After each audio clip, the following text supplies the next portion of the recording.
J. Larga, Chief Executive Officer of ESTI, Dr. Sita J. Larga, President of Educational Systems Technological Institute, Marinduque, Mrs. Jennifer R. Molbog, School Administrator, Mrs. Emelina Acosta, Principal of High School Department, our guest speaker, Ms. Lisel M. Malalad, teachers and the rest of personnel of ESTI, parents, guardians, class of 2026, good afternoon.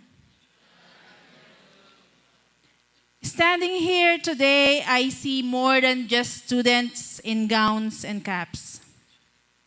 I see a generation that has been forged in the fires of rapid change.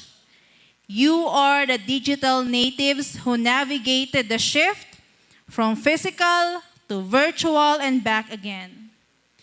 Our theme today, Filipino graduates prepared to lead with competence and character, is not just a title in the program. It is a mission statement for your next chapter. Competence, ang galing at talas ng isip.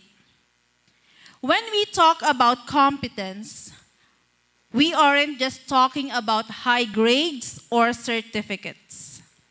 In the professional world, competence is the currency of trust. It is the galing ng Pinoy translated into action.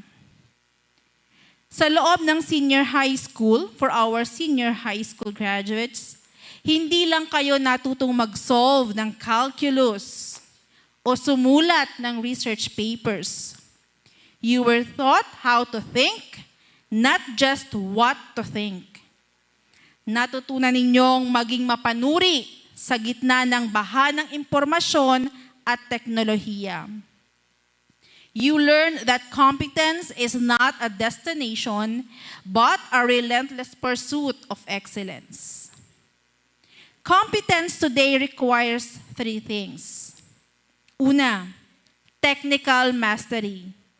Whether you are in STEM, yung kanina pong mga nag-graduate, ABM, UMS, TVL, or a pre-bac, you must be the best at what you do.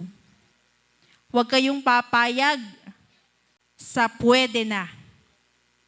Dahil ang pwede na ay anay na sumisira sa kalidad ng ating bansa. Aim for world-class standards. Competence means taking pride in your specific calling. It means that whatever path you choose here in senior high, you commit to mastering it. Para sa ating mga pre-baccalaureate maritime students, you are the future masters of the seas. Be the navigators who lead with precision and bravery. Whether you are on the bridge of a ship or managing global logistics, carry the world-class reputation of the Filipino seafarer with pride. Command your vessels with the highest technical skill and an unwavering sense of duty. In junior high, competence was about building your foundation. But as you move to senior high, competence becomes about focus. Sa senior high, pipili kayo ng landas. This is where galing ng Pinoy begins to take a specific shape. Whether you choose to be under academic or tech pro competence means you don't settle for pwede na. Second, adaptability. The world out there moves at the speed of light. Napakabilis ng panahon. Jobs that exist today might vanish tomorrow, replaced by automation or AI. Sino na ang gumagamit ng ChatGPT?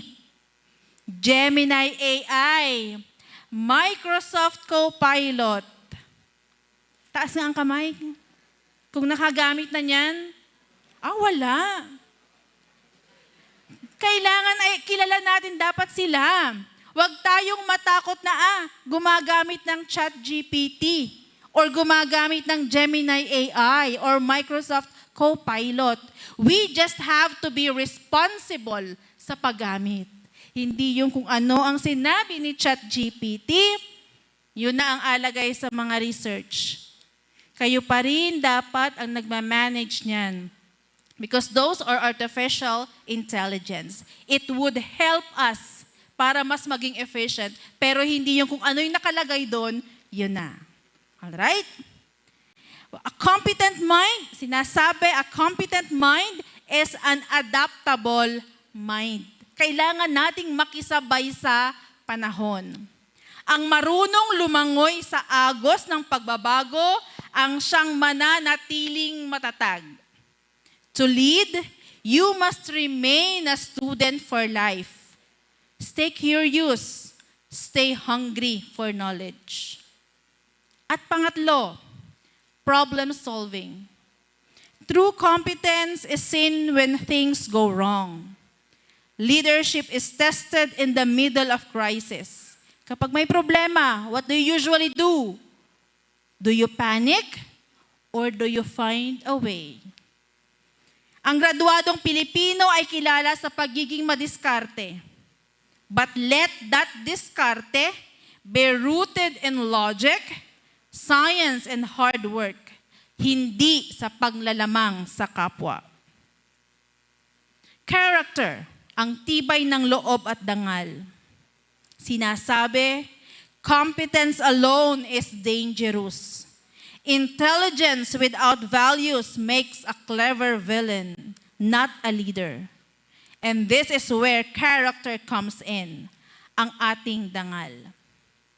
Sa mundong puno ng shortcuts at madali ang tagumpay sa social media, yung mga nag-viral, piliin ninyong dumaan sa tamang proseso. Character is what stays with you when the applause fades and the titles are gone. It is your anchor when the storms of life try to pull you off course. But then, many of you might think, bata pa ako, paano ako magiging leader? Remember, leadership is not about holding a position or having a title on a calling card. It is about influence and responsibility. For our completers and graduates, tingnan po natin yung mga tao sa likuran. Look at your parents. Silipin nga natin ang ating mga magulang sa likod. Ayan. Then look at your mentors. Where are your teachers? Ayan po, nasa kaliwa. Sila ang inyong hidden curriculum. Ang inyong mga magulang ang nagturo sa inyo ng unang leksyon ng character, ang pagsasakripisyo. Ang inyo namang mga guro ang nagbigay sa inyo ng sandata ng kompetensya. Your success today is a collective victory. Kayo mga graduates, ang kanilang greatest project. Huwag ninyong sayangin ang tiwala at pagod na ipinuhunan nila sa inyo. For our senior high school graduates, as you walk out this hall, don't just aim to make a living. Aim to make a difference. To our completers, as you move to senior high school, don't just aim to pass. Aim to excel. Whether you are headed for the university or the industry as tech pro, carry the flame of excellence with you. The Philippines needs leaders who cannot be bought, hindi nabibili, who are masters of their craft, and who have hearts that beat for the country. To the class of 2026, be competent, but stay humble. Be strong in character, but stay kind. Ipakita natin sa mundo na ang kabataang Pilipino ay hindi lang basta nakatapos, kundi handang manguna at maglingkod ng may kahusayan at dangal. Humayo kayo at magsilbi, and congratulations, graduates of 2026, Mabuhay ang ESTI, mabuhay ang kabataang Pilipino.